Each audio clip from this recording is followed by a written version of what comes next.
3 days after burying my son, I found my life in garbage bags on my own front lawn. Have you ever lost everything twice in 1 week? First death, then betrayal? The rain soaked through the black plastic like tears. I couldn't cry anymore. My wedding china sat in puddles next to Marcus's baby shoes. 47 years of memories scattered across the lawn of my own Richmond home. Victoria Sterling stood in my doorway wearing a power suit instead of the funeral dress she'd worn 3 days earlier.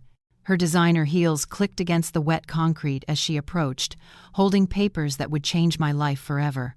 "The will is clear, Caroline," she said, not even looking at me.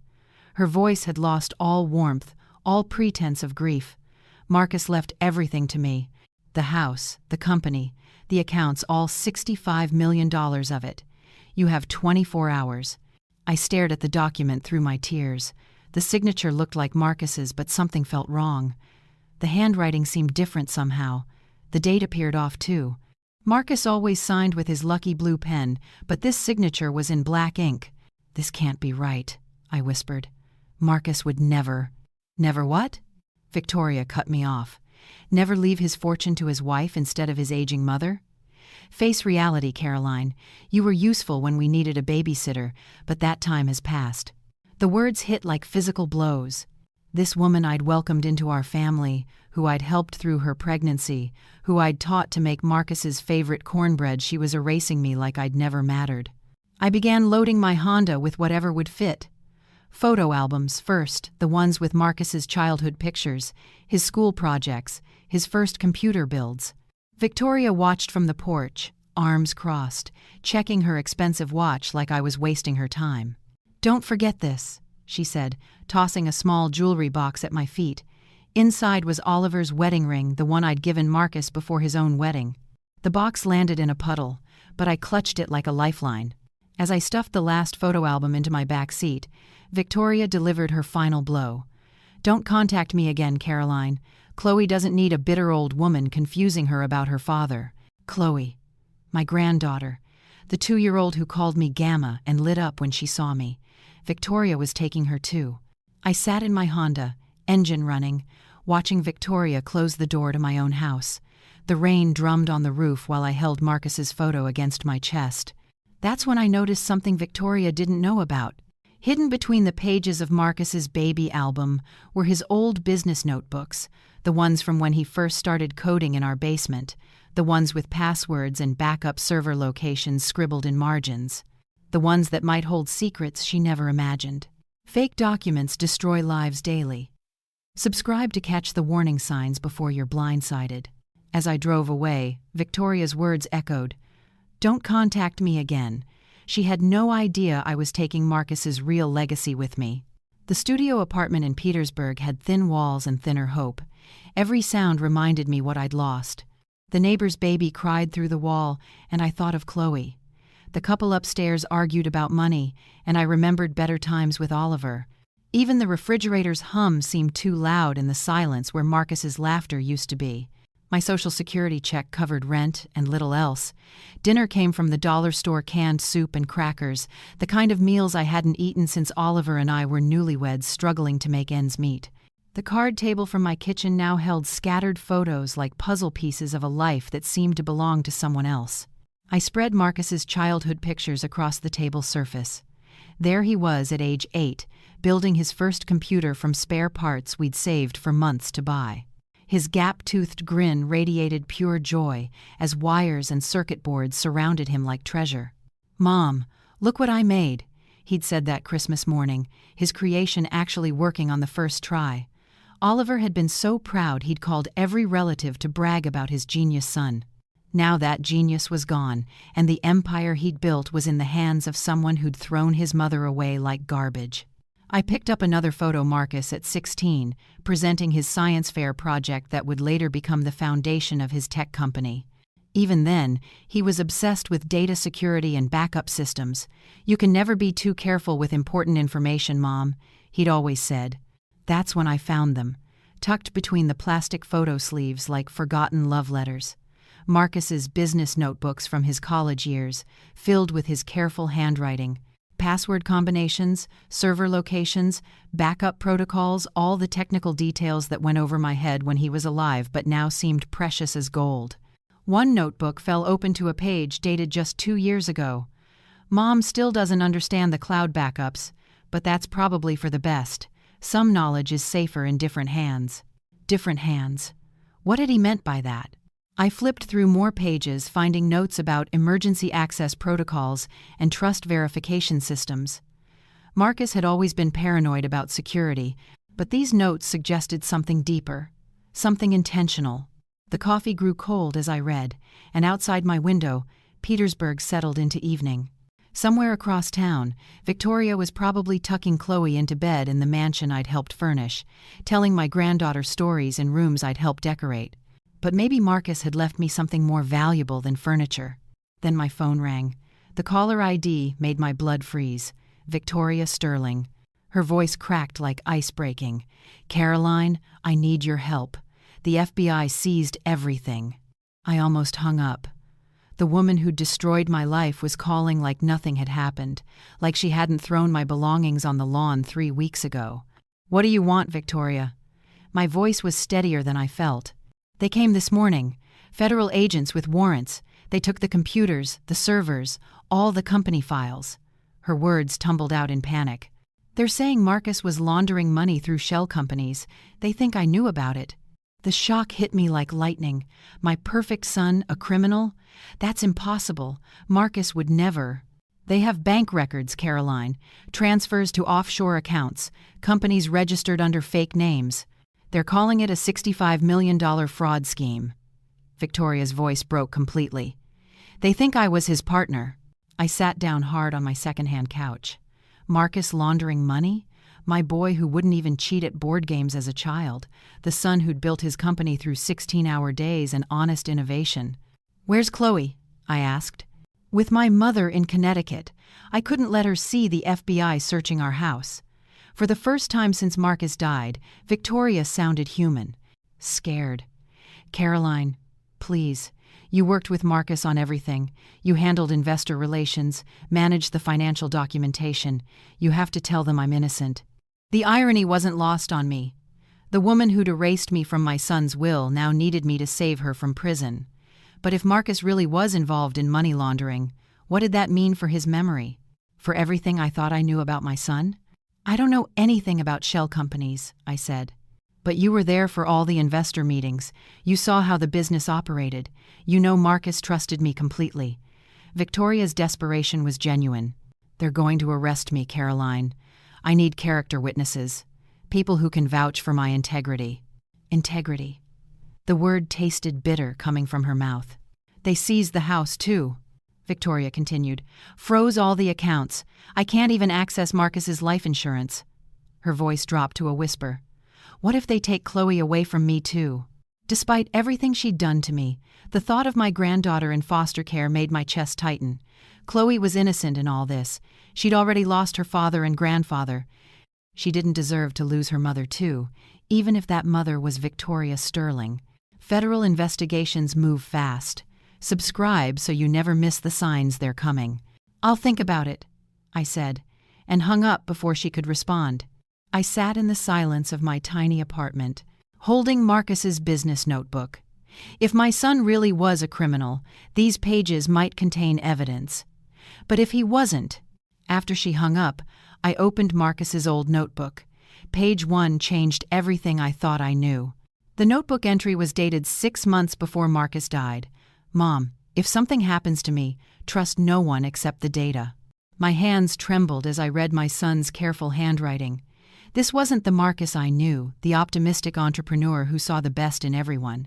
This was someone afraid, someone preparing for the worst. I flipped through more pages, finding entries that made my blood run cold.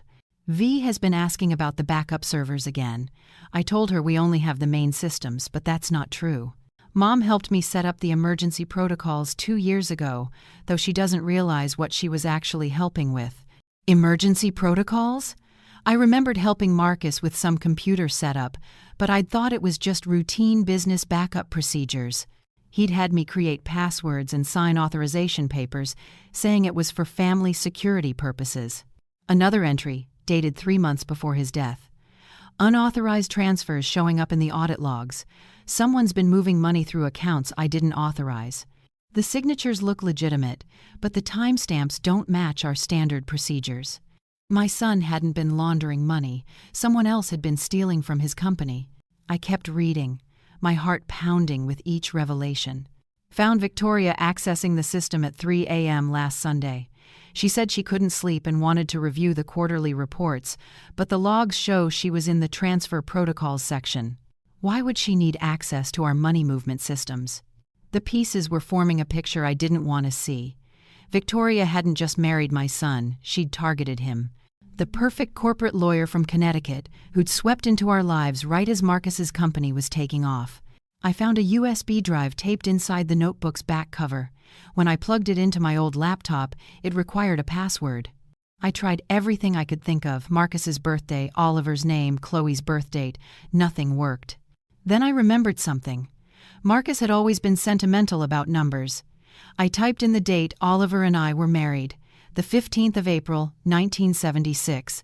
The drive opened to reveal hundreds of files: bank records, email chains, digital signatures with timestamp analysis. My son had been building a case against his own wife. One folder was labeled Insurance Policy. Inside were documents showing Victoria's real financial background: debt from failed investments, liens on properties she'd claimed to own outright, and most damaging of all, email exchanges with a man named Derek Volkov about liquidating assets quietly. The final document in the folder was a partial will draft in Marcus's handwriting. Not the typed version Victoria had shown me, but handwritten notes about his real intentions. Everything to Mom and Chloe. V gets nothing if she's involved in the company irregularities. Mom knows how to access the real records. I did? Marcus had trusted me with something important, but what? At the bottom of the notebook, I found what he meant. A series of numbers that looked like coordinates, followed by, "Mom will remember the place where Dad proposed." Oliver had proposed at Maymont Park, by the Italian garden fountain, but these coordinates didn't point to the park. They pointed to a storage facility in Chester. The last entry stopped my heart. Victoria asked about Mom's inheritance again. Something's wrong. That final entry, what would you do with that knowledge? I hadn't touched a computer in months, but desperation makes you remember forgotten skills. My old laptop wheezed to life as I followed Marcus's careful instructions from the notebook. He'd been methodical about everything: passwords, server addresses, even step-by-step screenshots for accessing his hidden backup systems. The first revelation hit me within minutes. Marcus's company had been profitable, more profitable than anyone knew.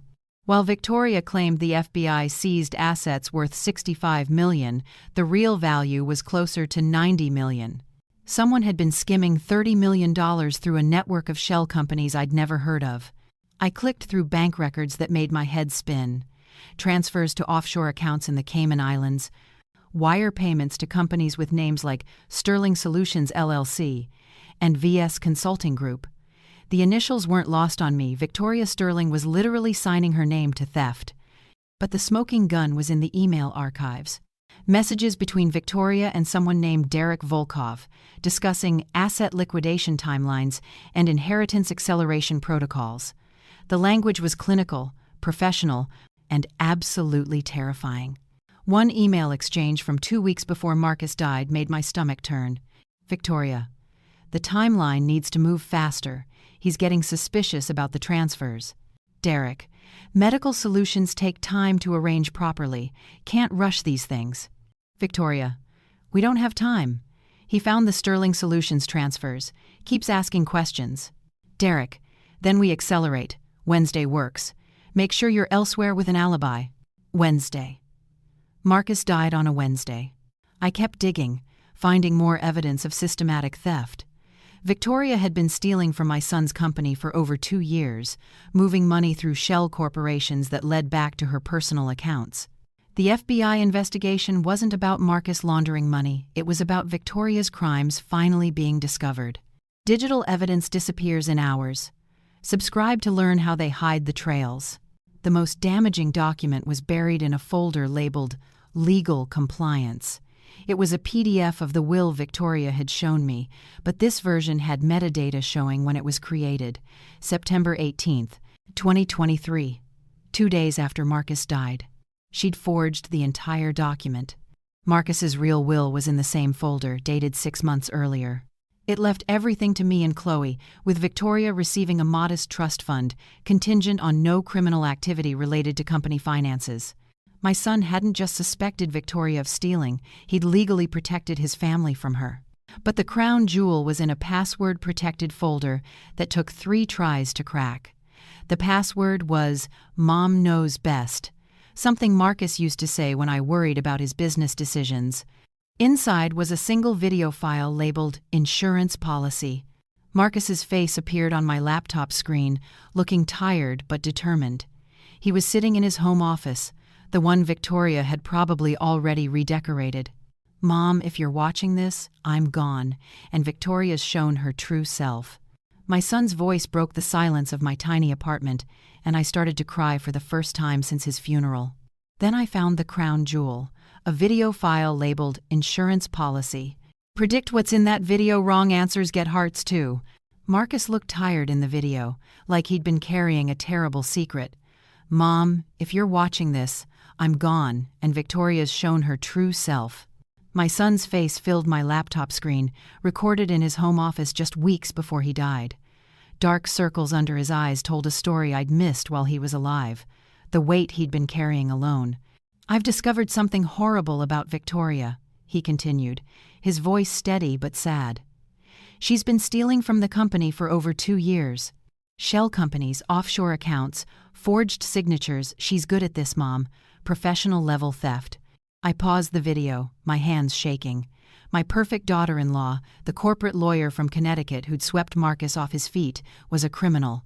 But Marcus kept talking, and his next words made my blood freeze. "I found emails between Victoria and a man named Derek Volkov. They're planning something, Mom, something that involves making my death look natural." His voice cracked. "An injection that causes brain aneurysms. Untraceable after a few hours." My son knew he was going to be murdered. "If you're watching this, it means they succeeded. I'm sorry, Mom. I should have been smarter, should have protected you better." Tears rolled down his face on the screen. "Victoria's going to try to take everything, the house, the company, even Chloe. She's already been asking about adoption procedures and your inheritance rights." I hit pause again, sobbing in my tiny Petersburg apartment. Marcus had tried to warn me from beyond the grave, but I'd been too blind with grief to understand. When I pressed play again, Marcus was holding up documents. "I've hidden evidence in 3 locations. The storage unit coordinates are in the notebook you're probably reading. Dad's proposal spot, you'll know what I mean. Unit 247, combination is Mom's birthday plus Dad's death year. Oliver's proposal, Maymont Park, that's where the coordinates led. Inside that unit are the original bank records, the real will leaving everything to you and Chloe, and printed copies of Victoria's communications with Derek Volkov.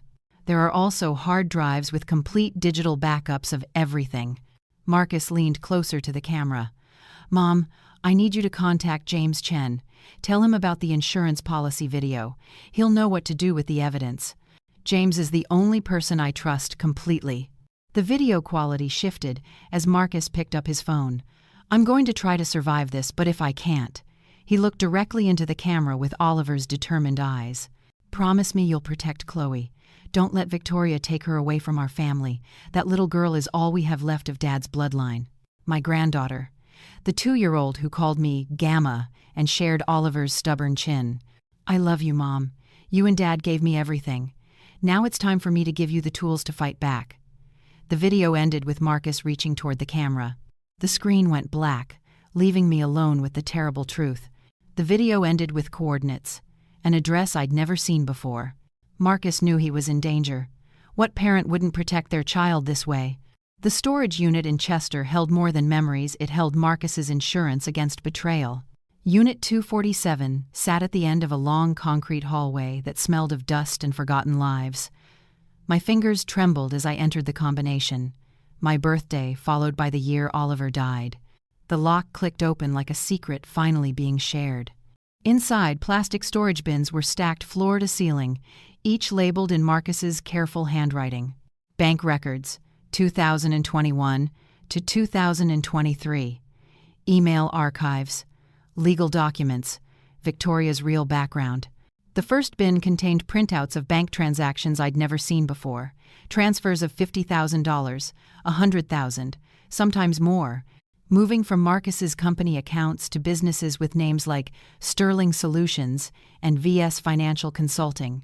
Victoria had been literally signing her own name to theft, confident no one would notice. But Marcus had noticed everything. In the second bin, I found her real story. Victoria Sterling wasn't the successful Connecticut lawyer she'd claimed to be. She was deeply in debt, with liens on properties she'd told Marcus she owned outright. Her law license had been suspended in 2 states for client fund misappropriation. She'd declared bankruptcy twice before meeting my son. My perfect daughter-in-law was a professional con artist who'd targeted Marcus for his money. The third bin held the original will handwritten by Marcus just 4 months before he died. Every word was in his careful script, witnessed by James Chen and Marcus's accountant. It left the house and company to me, with Chloe inheriting everything when she turned 25. Victoria was to receive a modest trust fund, provided she has no involvement in any criminal activity related to company finances. Marcus had protected us even from the grave, but the fourth bin made my knees weak. Email printouts between Victoria and Derek Volkov discussing medical solutions and inheritance timelines. One exchange from the week Marcus died stopped my heart.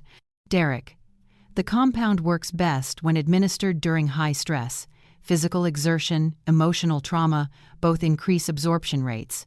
Victoria: he's been working 16-hour days on the quarterly presentation. Wednesday night would be perfect timing. Wednesday night. The night Marcus collapsed in his home office, clutching his chest and gasping about the worst headache of his life. They'd murdered my son with scientific precision. The final bin contained hard drives labeled Complete Backup and a letter addressed to me in Marcus's handwriting. Mom, if you're reading this, Victoria has shown her true nature. I've documented everything: her theft, her criminal background, her plan to eliminate our family. Take this evidence to James Chen immediately. Don't confront Victoria alone. She's dangerous, and she has help. I'm sorry I couldn't stop this from happening. But you can stop her from destroying anyone else. You're stronger than you know, Mom. You raised me to fight for what's right. Save Chloe. Save our family's legacy. Make them pay for what they've done to us. All my love, Marcus. P.S. Check the bottom of this bin. One more surprise for Victoria. Hidden assets save families daily. Subscribe to learn where they typically hide them. At the bottom of the box, adoption papers. Victoria was planning to cut me out of Chloe's life too. A grandmother's worst nightmare, losing the grandchild. Feel that fear? James Chen had been Marcus's friend since college. His face went white when I showed him the evidence. Caroline, I had no idea, James whispered, staring at the printed emails between Victoria and Derek Volkov. His downtown Richmond law office felt too small for the secrets we were sharing. Marcus mentioned some concerns about financial irregularities, but I thought he was just being cautious. I spread the bank records across his mahogany desk, like playing cards that could win or lose everything. He knew she was going to kill him, James. Look at these dates. James studied the timeline with a lawyer's precision. His hands shook as he read Victoria's communications about medical solutions and Wednesday timing. When he reached the email about injection compounds, he pushed back from his desk like the papers might catch fire. This is premeditated murder, he said, and theft on a massive scale. He picked up Marcus's handwritten will, examining the signatures and dates. This is definitely Marcus's handwriting. I witnessed this myself 4 months ago. Then the will Victoria showed me is completely forged. James opened his office safe and pulled out a folder. I have a copy of the real will right here. Marcus insisted I keep it separate from all other files. Said it was insurance against problems I hope never happen. My son had been more careful than any of us realized. James activated his computer and started making notes. We need to move fast, Caroline.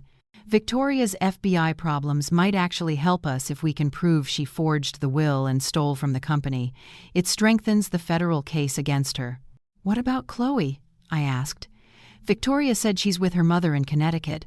If we can prove Victoria murdered Marcus, Child Protective Services will remove Chloe immediately. James's voice was grim. But we need federal involvement. This crosses state lines with the offshore accounts. He pulled out his phone and scrolled through contacts. I know someone at the FBI. Agent Rodriguez handled a similar financial crime case last year. If anyone can move fast on this, it's her. Will she believe us? James held up the evidence: Marcus's video, the emails, the bank records, the forged will. With this much documentation? She'd be crazy not to investigate. He paused, studying my face. Caroline, you realize what this means? If we're right about everything, you're not just getting your inheritance back. You'll be the primary witness in a murder trial. The weight of that responsibility settled on my shoulders. Victoria had destroyed my life, stolen my son's legacy, and planned to take my granddaughter. But now I held the power to destroy her. Marcus trusted you with this evidence for a reason, James continued. He knew you'd have the strength to see it through. I thought about Chloe, growing up believing her father was a criminal instead of a hero. About Victoria spending blood money while Marcus lay in his grave. About justice being served cold but completely. Then James made a call that would change everything. Agent Rodriguez, I have someone you need to meet. Agent Rodriguez studied the evidence like she was reading a murder confession. Mrs. Adams, your son didn't die naturally, did he? The FBI field office in Richmond felt like a fortress of justice, all glass and steel and serious faces. Agent Maria Rodriguez looked younger than I'd expected, but her eyes held the weight of too many cases and too many criminals who thought they were smarter than the law. We've been investigating financial crimes in the tech sector, she continued, spreading Marcus's evidence across the conference table. Your son's company came up in our database 6 months ago when we noticed unusual offshore transactions. 6 months ago, before Marcus died. You were already watching Victoria? We were watching the money trail, shell companies with initials that matched her name, transfers during off hours, sophisticated laundering techniques. Agent Rodriguez pulled out a thick file. What we didn't have was the connection to your son's death. Until now.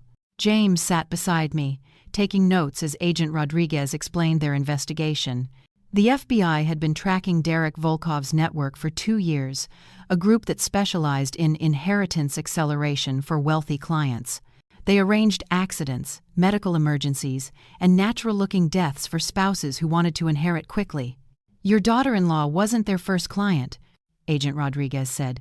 We've connected them to at least 12 suspicious deaths across 5 states, all wealthy individuals with young spouses who inherited everything. 12 families destroyed by people like Victoria. The problem was proving the murders. These compounds they use, they metabolize quickly and mimic natural causes. By the time anyone gets suspicious, the evidence is gone. She tapped Marcus's printed emails, but your son documented everything. This is the first time we have communications planning a specific death. I felt sick thinking about Marcus working alone, knowing he was going to die, trying to protect his family with evidence and hidden files. What about the forged will? I asked. Federal crime if it crosses state lines, which it did when Victoria transferred company assets to her offshore accounts. Agent Rodriguez opened another file. We can hit her with murder, conspiracy, wire fraud, money laundering, and document forgery. With your son's evidence, we're talking about life in prison. The room went quiet as the weight of justice settled around us. But we need more, she continued. We need Victoria to confess to the murder. The emails are strong evidence, but a good defense attorney might claim they were theoretical discussions, not actual plans. How do we get her to confess? Agent Rodriguez leaned forward. You call her. Tell her you found some of Marcus's old business files, and you're willing to share them to help her FBI case for a price. You want me to wear a wire? We want her to think you're desperate for money and willing to make a deal. Victoria's arrogant. She thinks she's smarter than everyone else. If you approach it right, she'll want to brag about how perfectly she planned everything. James looked concerned. Is this safe for Caroline? We'll have full surveillance, multiple agents, backup teams, recording equipment. Agent Rodriguez studied my face. But I won't lie to you, Mrs. Adams. Victoria Sterling has killed before, and she's planning to kill again. If she suspects you know the truth. When federal agents ask questions like this, everything changes. Subscribe to understand the warning signs. The agent's next words made my knees weak. We've been watching Victoria Sterling for 2 years.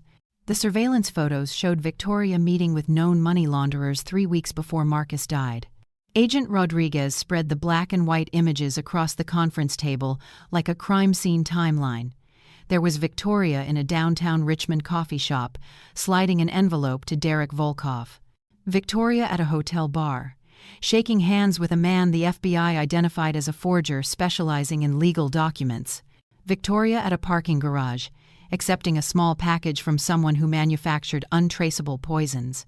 We photographed 12 meetings between Victoria and various members of Volkov's network, Agent Rodriguez explained. Each meeting corresponded with a step in planning your son's death. I studied the photos with growing horror. In every image, Victoria looked calm, professional, like she was conducting normal business, not planning murder. This meeting, Agent Rodriguez pointed to a restaurant photo, happened the day after Marcus told Victoria he'd found discrepancies in the company accounts. She called Volkov that same evening. The timeline was perfect, precise, damning.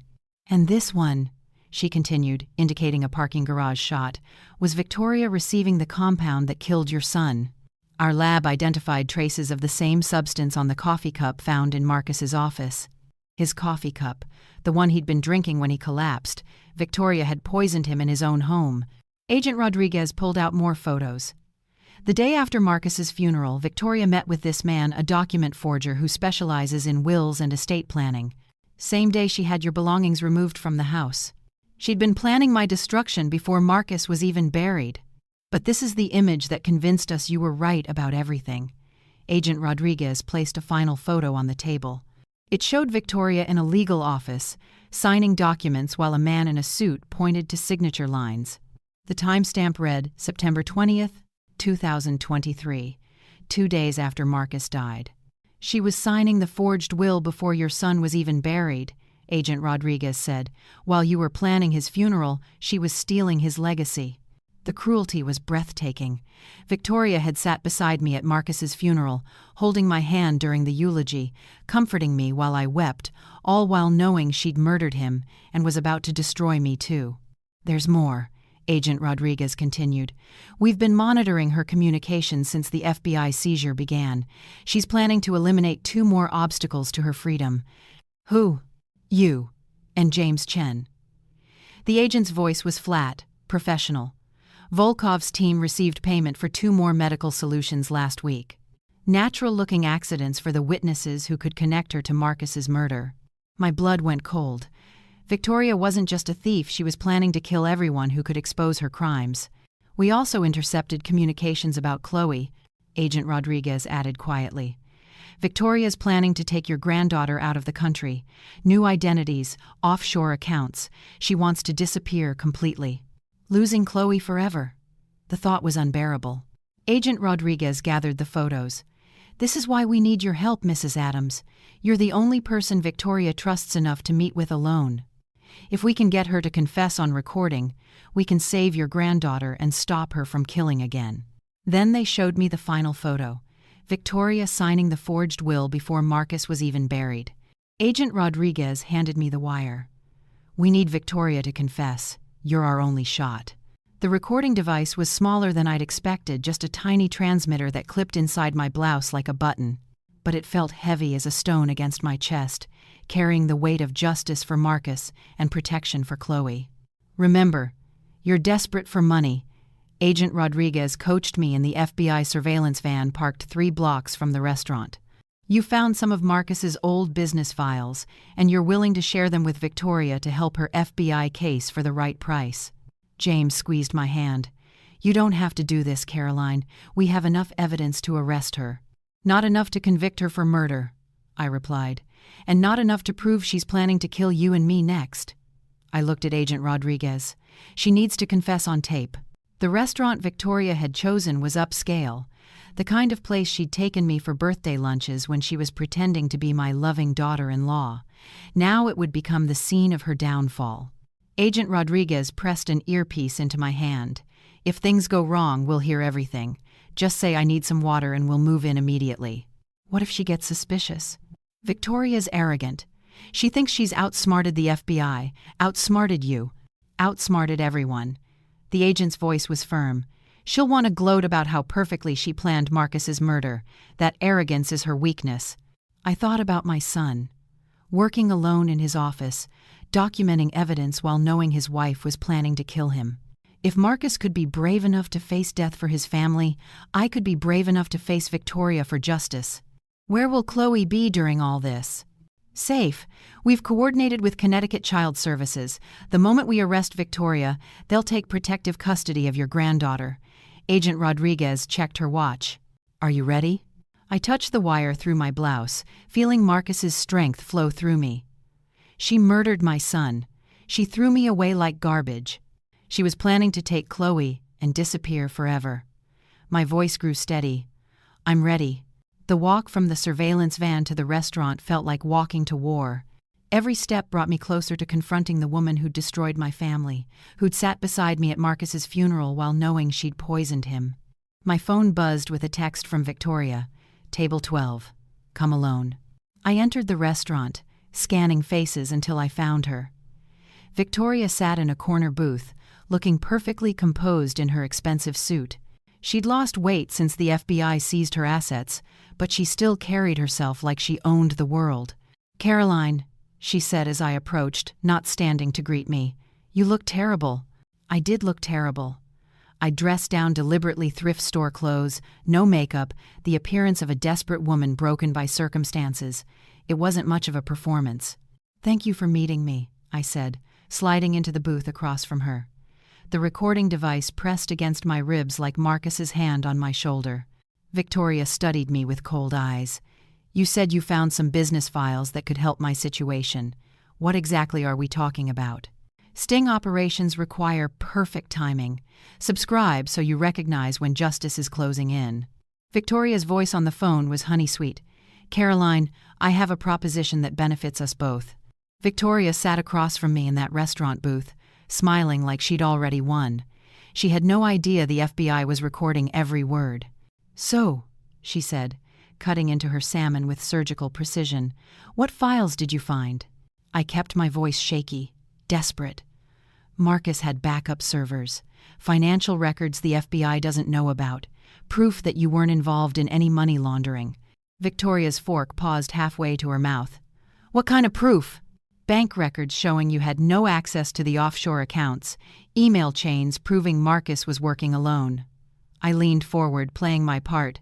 I need money, Victoria. Social Security doesn't cover much, and I'm behind on rent. She laughed, a sound like ice cracking. You want to sell me evidence that clears my name? $50,000, that's all I'm asking. Victoria set down her fork and studied my face. I could see her calculating, weighing options, deciding whether I was useful or dangerous. You realize, she said slowly, that if I give you $50,000, I'd need assurance you won't come back asking for more. What kind of assurance? Her smile turned predatory. The kind that ensures permanent silence. My blood chilled, but I pressed on. I don't understand. Victoria leaned across the table, her voice dropping to a whisper. Caroline, did you really think I didn't plan for every possibility? Plan for what? For nosy mothers-in-law who might ask too many questions. For witnesses who might remember things differently than I need them to. Her eyes glittered with malice. Did you think Marcus's death was an accident? My heart pounded against the wire. What are you saying? I'm saying your precious son was getting too curious about my business arrangements. Started asking questions about transfers, about my meetings, about why I needed access to certain accounts. Victoria's mask was slipping completely. Marcus thought he was so smart with his backup servers and his security protocols. Victoria, please. He never suspected his own wife, of course. Trusted me completely right up until the end. She picked up her wine glass, swirling the red liquid like blood. The compound was tasteless in his coffee. He died thinking he'd had a stroke. The recording device captured every word as Victoria described how she'd researched untraceable poisons, how she'd contacted Derek Volkoff's network, how she'd planned the timing down to the minute. But you, she continued, you were supposed to fade away quietly. Grieve in your little apartment and leave me alone to raise Chloe properly. I just want to help. You want to blackmail me." Victoria's voice turned dangerous. "Just like James Chen thinks he can blackmail me with his legal ethics. Just like Marcus thought he could threaten me with his evidence." She reached into her purse, and I saw Agent Rodriguez's warning about Victoria planning more murders. "The same solution that worked for Marcus will work for you," Victoria whispered. "And for James. And for anyone else who thinks they can interfere with my plans." Then Victoria leaned forward and whispered the words that sealed her fate. The injection was untraceable. Marcus never saw it coming. Victoria's arrest happened so fast, she was still holding her coffee cup when the handcuffs clicked. "FBI, you're under arrest!" Agent Rodriguez appeared beside our table like justice materialized from thin air. Victoria's face went from smug confidence to pure terror in the space of a heartbeat. The coffee cup shattered against the restaurant floor as federal agents surrounded us. Victoria tried to run, but there was nowhere to go. The entire restaurant had been filled with undercover agents, every exit blocked, every witness ready to testify. "Caroline Adams, step away from the table," Agent Rodriguez commanded, though her voice was gentle. I slid out of the booth on trembling legs, watching Victoria struggle against the handcuffs like a trapped animal. "This is harassment!" Victoria screamed. "I want my lawyer!" "You have the right to remain silent," Agent Rodriguez continued, reading Victoria her rights while other agents secured the scene. "Anything you say can and will be used against you in a court of law." Victoria's eyes found mine across the chaos. "You set me up, you bitter old woman!" "No," I said, my voice steady for the first time in months. "Marcus set you up. I just delivered his message." The recording device had captured everything: Victoria's confession to murder, her admission of forging the will, her threats against James and me, her detailed description of how she'd poisoned my son. Agent Rodriguez appeared at my elbow. "Outstanding work, Mrs. Adams." Her confession was complete. "What happens now?" "Now we finish destroying her network." The agent smiled grimly. "While you were getting her confession, teams in 3 states were arresting Derek Volkov and his associates. The entire inheritance murder operation is finished." I watched them load Victoria into the back of a federal vehicle, her designer suit wrinkled, her perfect composure shattered. She looked smaller somehow, diminished without her lies and stolen money to prop her up. "What about Chloe?" "Connecticut Child Services has her in protective custody. We'll arrange for you to see her within 48 hours. Agent Rodriguez handed me a card. "The federal prosecutor will need your testimony, but with that recording, Victoria's looking at life without parole." My phone rang as we left the restaurant. James's voice was shaky with relief. "Caroline, are you all right?" The FBI called. They said it worked. "It worked," I confirmed, climbing into the passenger seat of Agent Rodriguez's car. Victoria confessed to everything. The will? Forged, just like we suspected. Marcus's real will stands. I looked back at the restaurant where my daughter-in-law had destroyed herself with arrogance.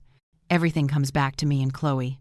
The drive back to FBI headquarters felt like emerging from a long nightmare. Victoria's threats, her theft, her murder of Marcus, all of it was over. Justice was finally moving. Agent Rodriguez glanced at me in the rearview mirror. "Your son would be proud, you know. He gave you the tools, but you had the courage to use them." Federal takedowns happen in seconds, after months of preparation. Subscribe to see justice delivered. But Victoria's final words to me weren't an apology. They were a threat. "This isn't over, old woman." The judge's voice was steady as granite. Life in prison without parole for first-degree murder and financial crimes. 6 months later, I sat in the Richmond courthouse watching Victoria Sterling receive justice.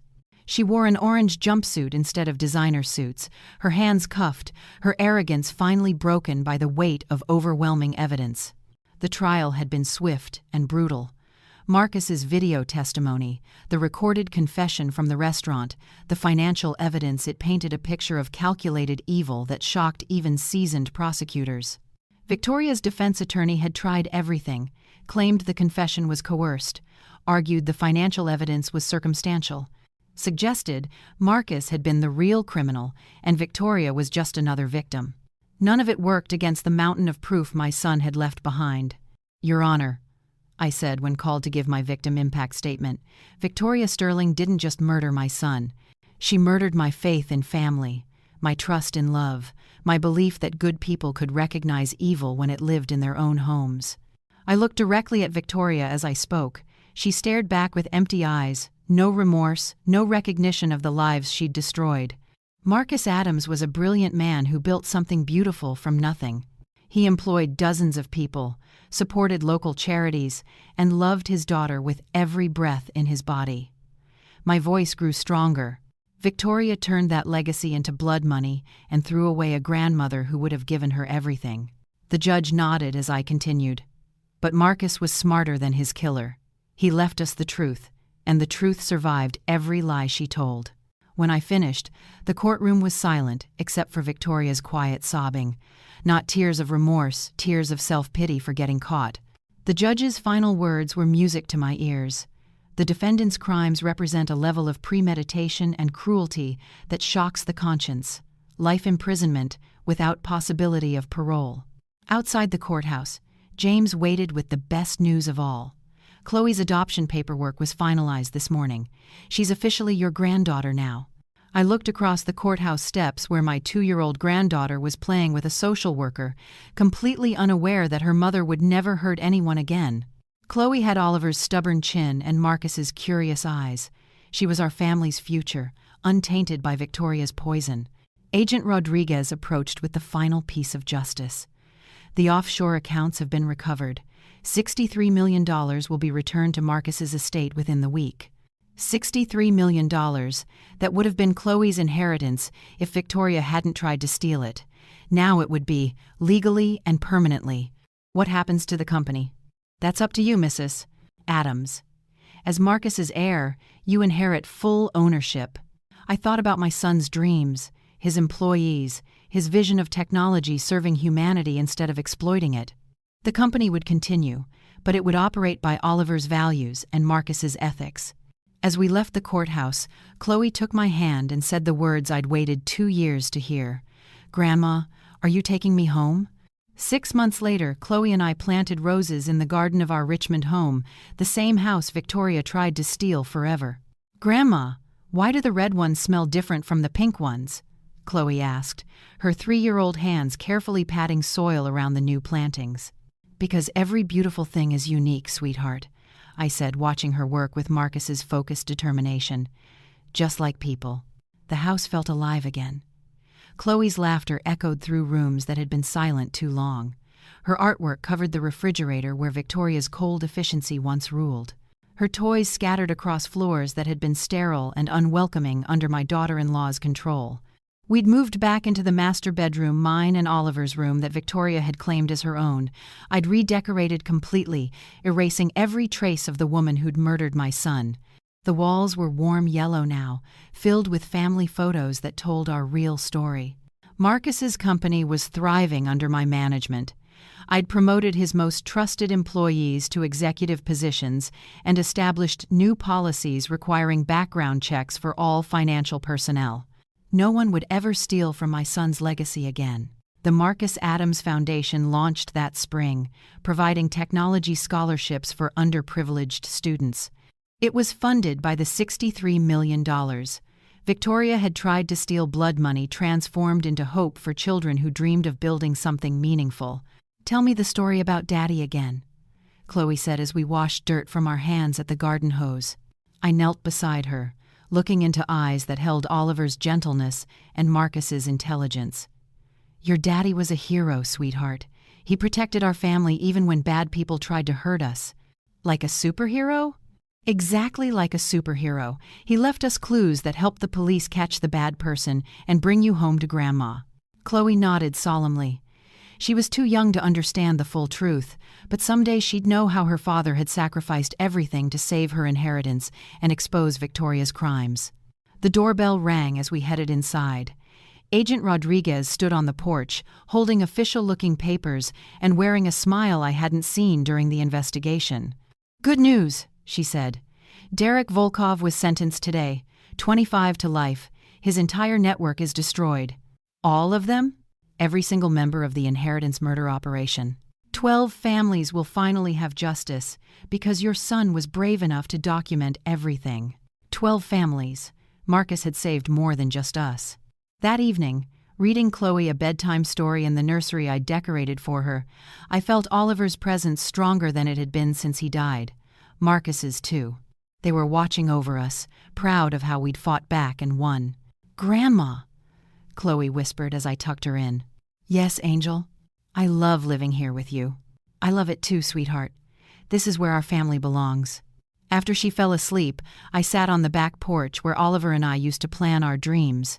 The garden was peaceful in the moonlight, roses blooming where Victoria had once walked with murder in her heart.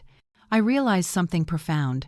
Justice isn't about revenge, it's about truth, surviving every lie, and love outlasting every betrayal.